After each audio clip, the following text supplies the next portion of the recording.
Saya mematur pada Ibu, meminta waktunya sebentar, bisa? Bisa Bena, silakan. Di sini kaitannya dengan tugas CGP Angkatan 8 Kabupaten Jepara Ibu, di modul 3.1 demonstrasi kontekstual, yaitu tentang pengambilan keputusan berbasis nilai-nilai kebajikan sebagai pemimpin. CGP diminta untuk mewawancarai kepala sekolah sebagai pemimpin di sekolah yang kaitannya dengan modul 3.1 yaitu dilema etika itu. Gitu. Monggo. Sebelum saya lanjut Ibu, di sini nanti saya ulas bentar gambaran tentang modul 3.1, di mana di dalam modul 3.1 tersebut, yaitu sebagai seorang pemimpin kita perlu mendasar keputusan pada 3 unsur Ibu. Yang pertama, berpihak kepada murid. Yang kedua, berdasarkan nilai-nilai kebajikan universal. Kemudian yang ketiga, bertanggung jawab terhadap segala konsekuensi dari keputusan yang diambil Ibu. Itu yang keterampilan pengambilan keputusan. Kemudian selain itu nanti juga ada paradigma dilema etika Ibu. Paradigma tersebut ada 4. Yang pertama, individu lawan kelompok. Yang kedua, rasa keadilan lawan rasa kasihan. Kemudian kebenaran lawan kesetiaan. Kemudian jangka pendek lawan jangka panjang. Kemudian dari paradigma 4 tadi kita menuju ke 9 langkah pengambilan dan pengujian keputusan, yang mana yang pertama mengenali nilai-nilai yang saling bertentangan. Yang kedua, menentukan siapa yang terlibat dalam situasi tersebut. Yang ketiga, kumpulkan fakta-fakta yang relevan dengan situasi. Kemudian yang keempat, pengujian benar atau salah. Yang kelima, pengujian paradigma benar lawan salah. Yang keenam, melakukan prinsip revolusi. Kemudian yang ketujuh, investigasi opsi trilema. Kemudian yang kedelapan, buat keputusan. Dan yang kesembilan, lihat lagi keputusan dan refleksi. Itu gambaran tentang isi modul 3.3, di mana yang nanti saya akan mewawancarai pada pagi ini. Bisa dimulai. Terima kasih Ibu.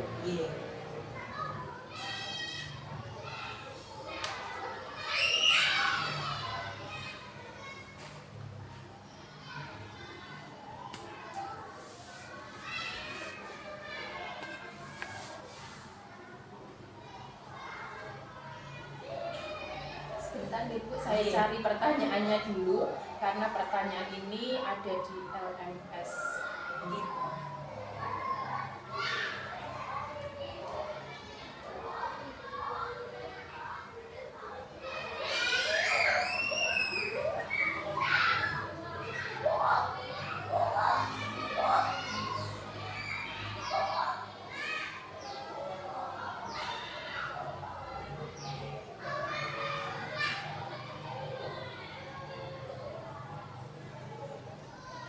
Bisa dimulai nggak Ibu?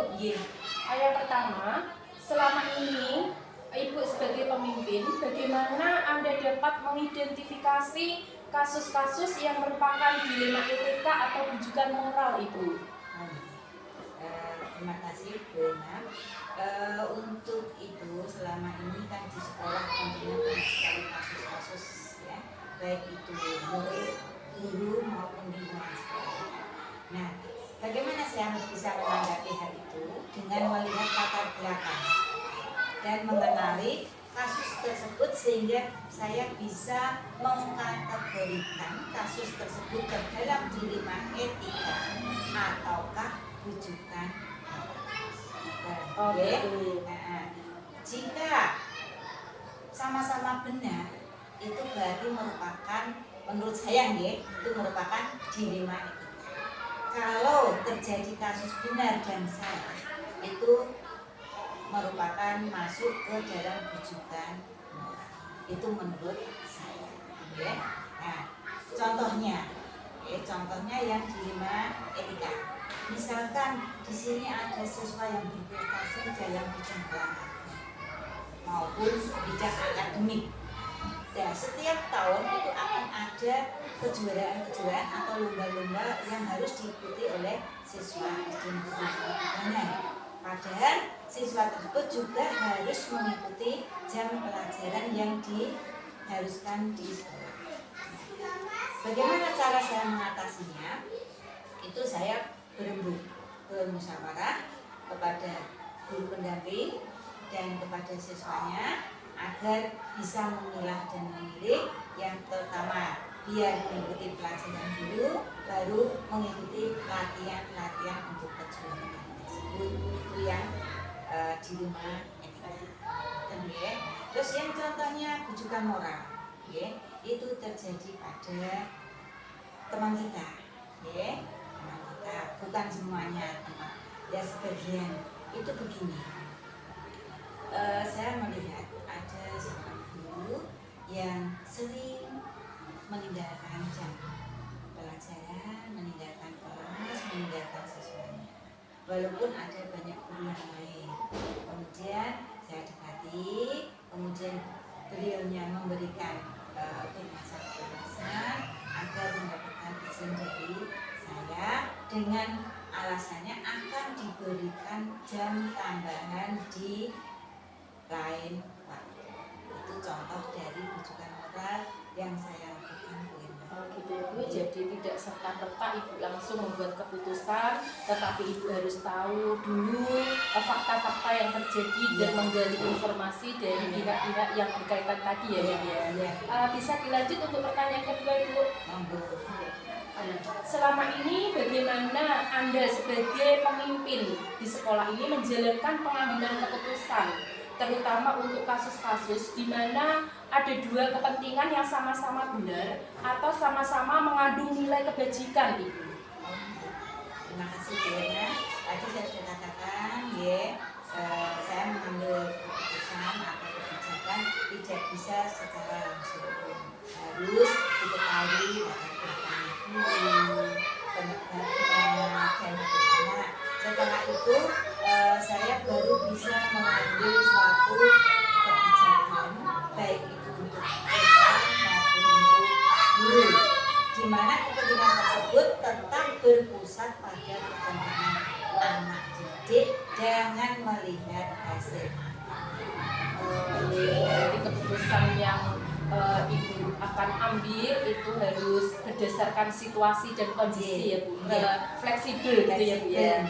Terima kasih. Untuk pertanyaan ketiga, langkah-langkah atau prosedur seperti apa yang bisa Ibu lakukan selama ini? Langkah-langkahnya Ibu ya. Yang pertama, saya harus mengenali nilai yang saling bertentangan, benar atau salah. Seperti itu. Kemudian ya saya harus bisa menentukan siapa saja yang terlibat di dalamnya. Mengumpulkan fakta yang relevan, mencari benar dan salah, benar atau salah, bukan mencari benar salah ya, benar atau salah. Kemudian saya baru membuat suatu keputusan. Setelah semua membuat suatu keputusan, saya harus merefleksi hasil keputusan tersebut.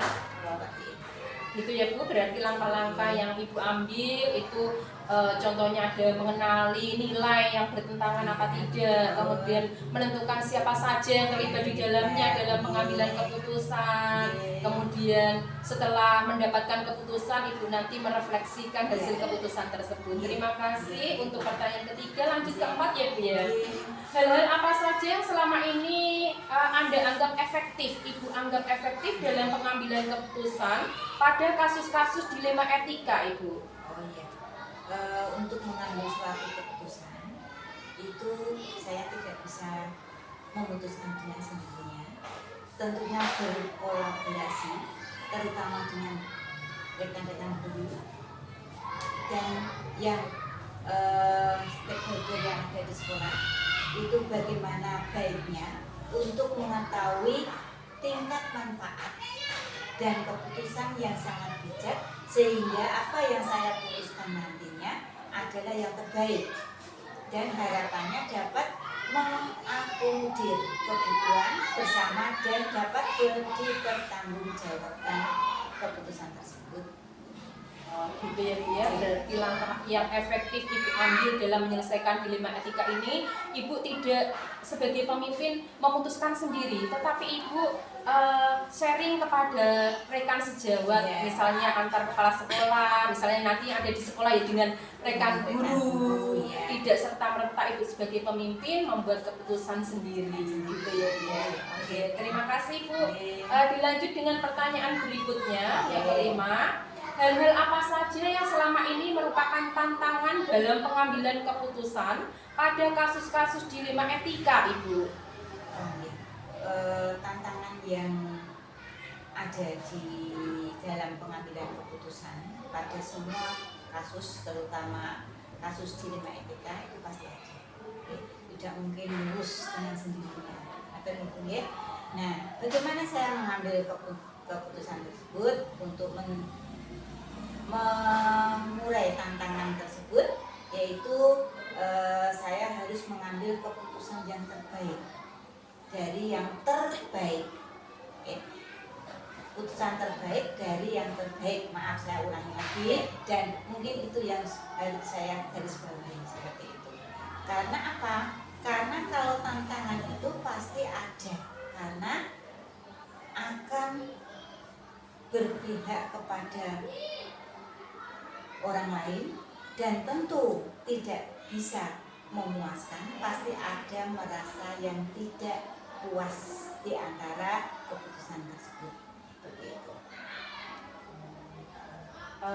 Berarti gini ya Bu ya, Ibu mengambil keputusan, terus keputusan tersebut disampaikan, tentunya dari hasil keputusan Ibu pasti ada yang menerima, ada juga yang kurang menerima, gitu ya. Hanya tadi saya katakan ada yang tidak bisa memuaskan. Ya, terima kasih Bu untuk yang pertanyaan ke-6. Apakah Anda memiliki sebuah tata kala atau jadwal tertentu dalam sebuah penyelesaian kasus dilema etika? Apakah Anda langsung menyelesaikannya di tempat atau memiliki sebuah jadwal untuk menyelesaikannya? Bentuk atau prosedur seperti apa yang Anda jalankan, Ibu? Tentunya untuk pengambilan keputusan melalui kasus-kasus itu saya harus membuat jadwal. Seperti contohnya misalkan supervisi, seperti itu ada jadwalnya, kemudian ada observasinya, ada pengamatannya, terus ada refleksinya juga, dan tindak lanjut untuk kedepannya. Mengapa seperti itu? Agar dalam membuat atau mengambil keputusan itu tidak berlarut-larut dan dalam kebimbangan. Juga ini sangat berpengaruh terhadap diri saya.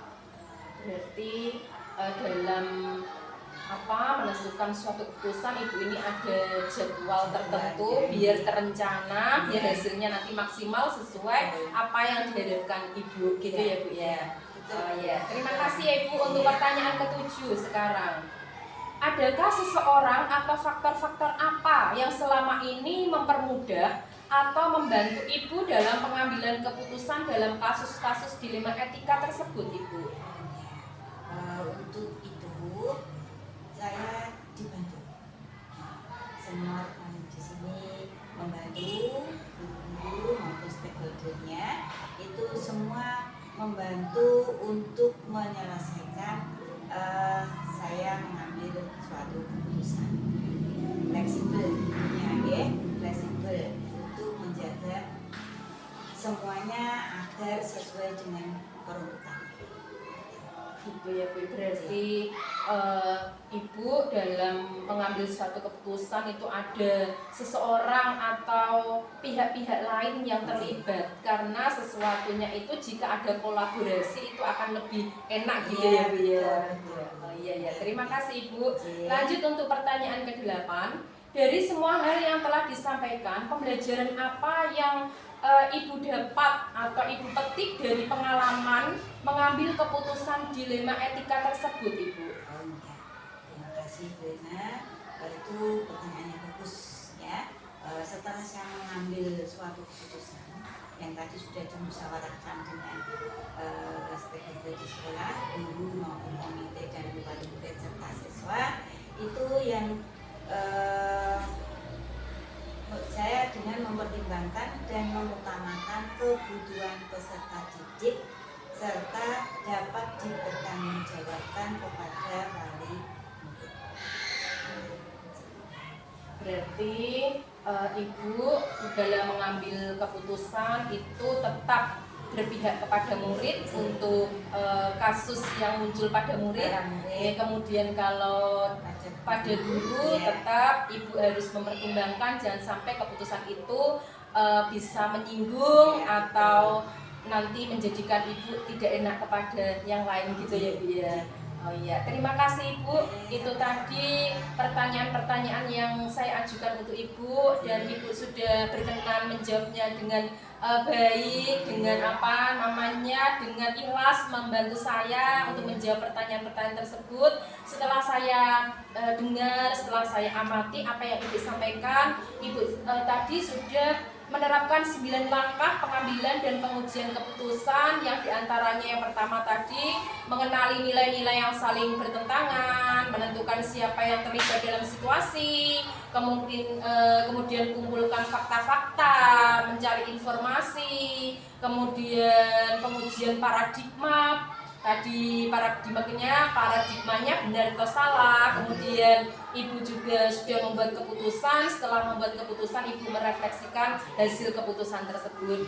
Dan juga Ibu tidak lupa dengan 3 unsur ya Bu ya, 3 unsur keterampilan pengambilan keputusan, di mana yang berpihak kepada murid, kemudian berdasarkan nilai-nilai kebajikan universal, kemudian bertanggung jawab terhadap segala konsekuensi dari keputusan yang Ibu ambil. Demikian ya Ibu wawancara dari saya. Saya berterima kasih sekali Ibu sudah berkenan meluangkan waktunya untuk saya. Sama-sama Bu Ena. Saya bisa membantu, semoga sukses untuk kedepannya. Ya, terima kasih Ibu. Saya mohon diri. Assalamualaikum.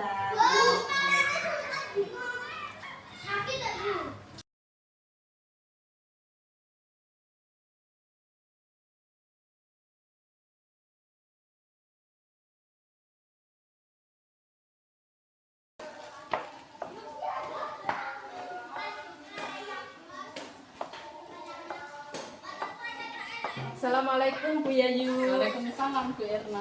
Monggo silakan Bu. Di mana? Ada apa Bu Erna? Saya CGP Angkatan 8 Kabupaten Jepara mendapatkan tugas untuk mewawancarai 2 atau sampai 3 kepala sekolah, di mana wawancara tersebut terkait dengan tugas demonstrasi kontekstual modul 3.1 Ibu. Apakah Ibu mempunyai waktu untuk saya? Ya, siap, insya Allah bisa. Silakan.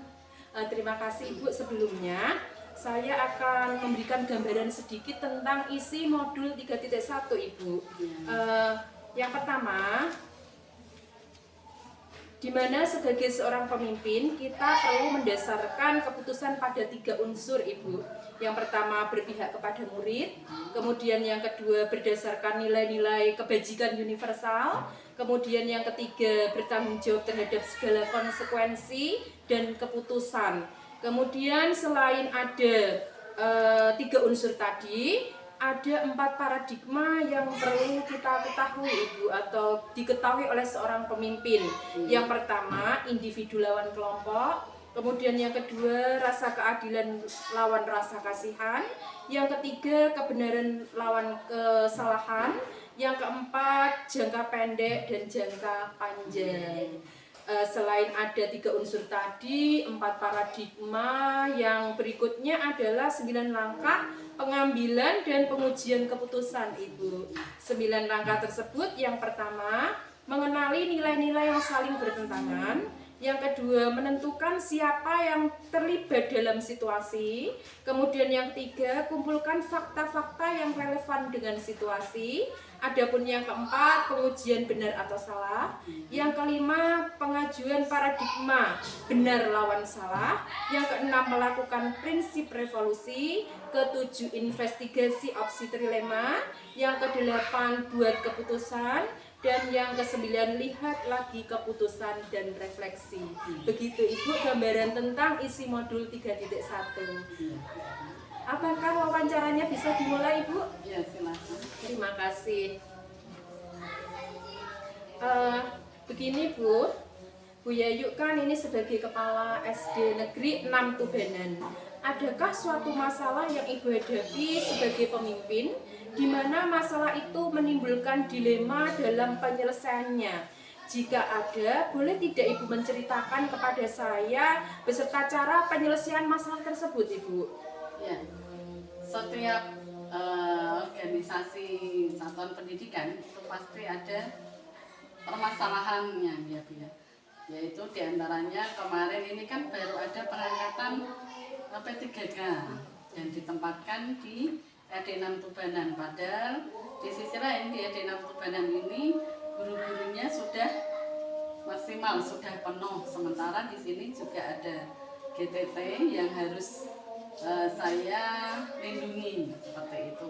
Maka dari itu kami memberikan bertanya bersama Dewan Guru bahwa GTT harus kami pertahankan atau kami keluarkan seperti itu, tapi di sisi lain kami merasa kasihan karena itu untuk latihan, jadi GTT tetap kami pertahankan. Sementara P3K masuk dan GTT dipertahankan tetapi dilimpahkan di tenaga administrasi ataupun guru mapel. Tapi jamnya jadi berkurang ya, tidak seperti biasa di jam-jam kelas, masuk kelas seperti biasa, seperti itu. Wah, itu suatu keputusan yang Ibu ambil, yaitu dengan mempertahankan GTT tanpa mengeluarkan GTT, dan juga Ibu bisa menerima P3K yang baru di sekolah. Kemudian Ibu juga meminta pertimbangan meskipun Ibu seorang pemimpin kepada segenap Dewan Guru bagaimana untuk mengambil keputusan tersebut ya Ibu ya. Nah, kemudian Bu, keputusan yang sudah Ibu ambil ini sangat solutif sekali ya Bu ya. Jadi begini Bu, dalam modul yang saya pelajari ada 2 jenis dilema, yaitu dilema etika yang merupakan dilema kebenaran lawan kebenaran, dan bujukan moral yang merupakan kebenaran lawan kesalahan. Nah, menurut Ibu Yayu sendiri, bagaimana Ibu dapat mengidentifikasi kasus-kasus yang merupakan dilema etika atau bujukan moral, Ibu? Ya, kalau untuk mengidentifikasi kasus-kasus dilema etika ataupun bujukan moral, berarti saya harus fokus pada permasalahannya. Masalahnya itu ranah dengan kaitannya dengan ranah hukum atau tidak. Kalau dengan ranah hukum berarti adalah di bujukan moral. Kalau tidak ranah hukum berarti dilema etika, seperti itu. Ya, betul sekali ya Bu ya. Kalau begitu kasus dilema etika yang Ibu hadapi tadi, apakah mempertahankan guru atau memberhentikannya, di mana keduanya itu merupakan keputusan yang benar dan tidak melawan hukum gitu ya Bu ya. Boleh dilanjut ya Bu ya? Berarti selama ini bagaimana Ibu menjalankan pengambilan keputusan di sekolah, terutama untuk kasus-kasus dilema ada 2 kepentingan. Kepentingan yang sama-sama benar atau sama-sama mengandung nilai kebajikan, Ibu. Ya. Untuk menyelesaikan masalah, jadi kami tidak sendiri, kami akan dengan Dewan Guru atau dengan gitu ya, musyawarah dengan Dewan Guru atau komite kalau memang perlu dilibatkan untuk memberikan nilai-nilai kebajikan ataupun kebenaran yang kami jalankan selama ini, sehingga nanti dalam memberikan keputusan itu tidak mendapatkan suatu kontra ataupun dari ketidakpuasan dengan keputusan yang sudah Ibu ambil gitu ya Bu ya. Oh iya. Ada kerjasama begitu. Kolaborasi tetap penting ya Bu untuk segala sesuatu, dimana ketika kita baru mendapatkan suatu permasalahan mungkin dari Dewan Guru ini mempunyai pendapat seperti ini yang nantinya bisa mendapatkan solusi yang terbaik gitu ya Bu ya. Oh, ya. Kemudian langkah-langkah atau prosedur seperti apa yang biasa Ibu lakukan dalam menyelesaikan masalah dilema seperti yang Ibu alami tadi? Langkah-langkah yang saya biasanya lakukan adalah dengan bermusyawarah tadi, Ya, dengan tadi sudah Ibu sampaikan. tadi Betul. dengan dosen guru, dengan wali murid. Langkah ke depan adalah untuk ini apa ya? Misalnya tadi Ibu musyawarah tetap Mencari solusinya, itu maksudnya itu mengidentifikasi masalahnya biar nanti tidak salah langkah. Jadi mengidentifikasi masalah, terus berembuk untuk mencari solusi masalah, setelah itu merefleksi masalah yang sudah terjadi tadi. Berarti Ibu harus yang pertama identifikasi dulu ya Bu ya, jangan tidak serta-merta terus memutuskan, dicari fakta-fakta dan informasi yang benar bagaimana gitu ya Bu ya. Boleh dilanjut ya Bu ya. Ada tidak Bu hal-hal yang Ibu Yayu anggap efektif dalam pengambilan keputusan pada kasus-kasus dilema etika seperti yang Ibu alami?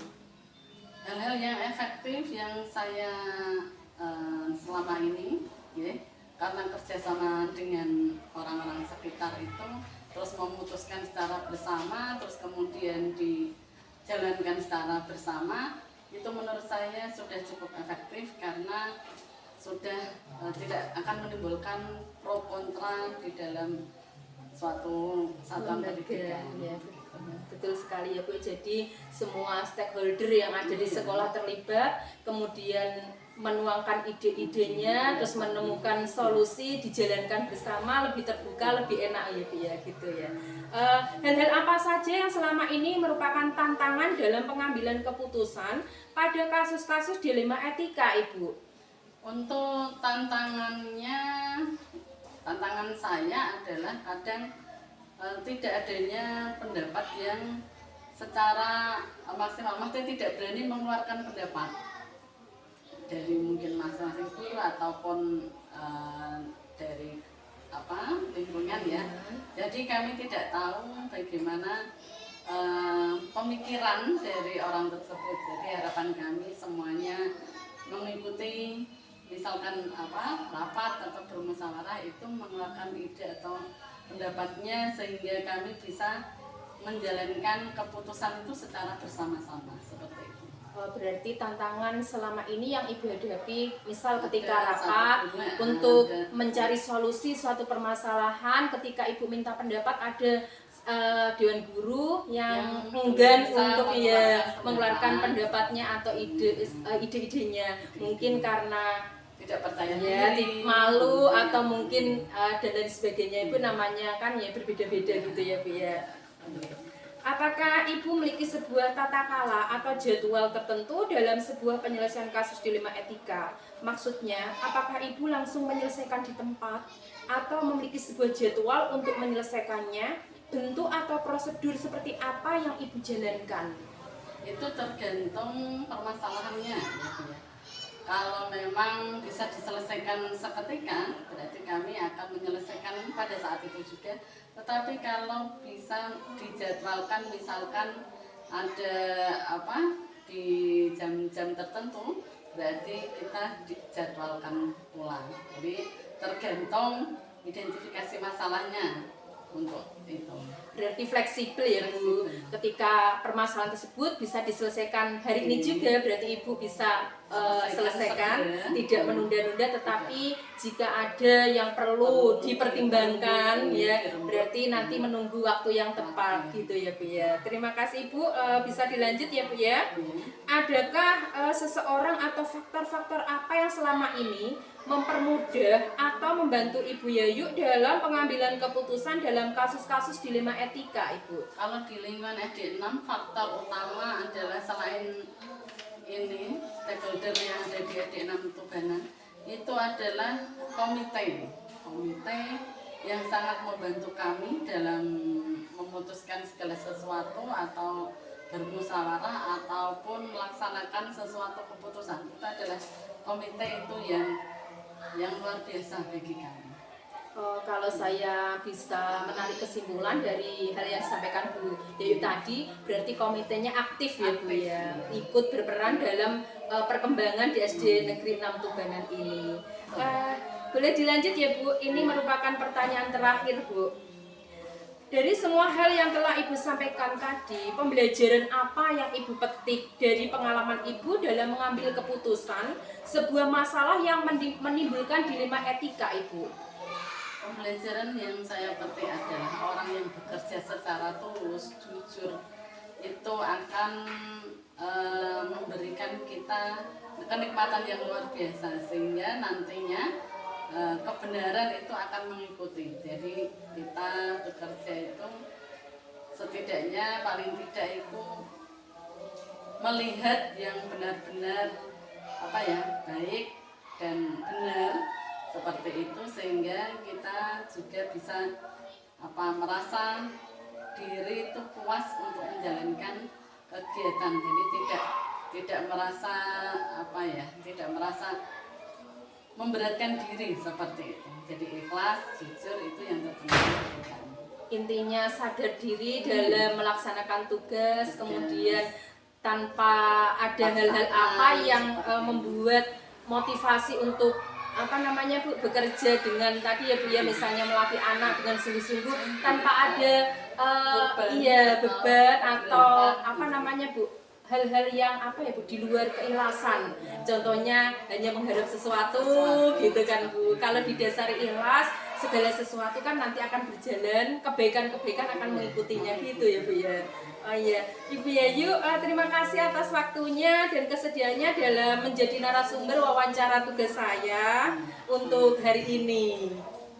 Ya, sama-sama. Semoga dengan wawancara hari ini kita mendapatkan ilmu baru, sehingga Bu Erna juga bisa melanjutkan kegiatannya di Jalan Guru Penggerak dan sukses selalu. Amin, terima kasih, dan saya juga sebaliknya semoga semua kegiatan Ibu dimudahkan dan dilancarkan gitu ya Bu. Terima kasih, saya pamit dulu Bu. Oke. Ya, Bu Erna. Assalamualaikum. Waalaikumsalam.